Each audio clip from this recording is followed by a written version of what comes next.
Welcome back. Now we are now inside of ThriveCart, but the steps that we are about to take, you should be able to take within any affiliate network that you are operating in. What we're going to do first is go to the affiliates area. What we're then going to do is we're going to go to this area that says rules.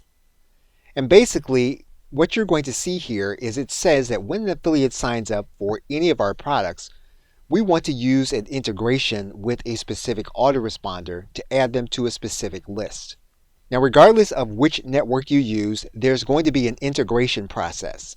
You're going to need to integrate your email service provider or autoresponder to the platform where you're using. So you're going to want to first find that integration process. If you were to use ThriveCart, there is a specific integration process for autoresponders, in particular the one that we just demonstrated, which is MailChimp.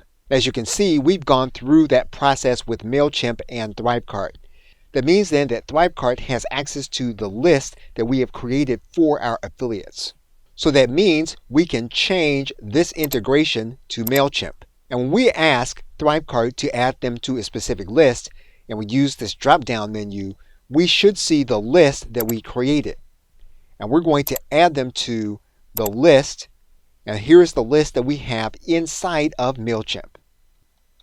And so basically the way this works in ThriveCart, we're going to add this rule to our affiliate system.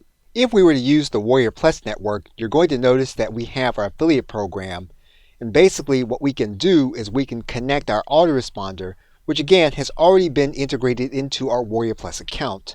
And you'll see here that when we make the MailChimp connection, we'll be able to see the list where we can add affiliates to in order to keep in touch with them. So what you'll want to do first is to find the autoresponder integration information. And then once you do that, you'll then want to set it up so that the individual product that you are selling, when an affiliate comes to promote that product, you want to have that individual added to a specific list. Okay, so with that, thanks, and I will see you in another video.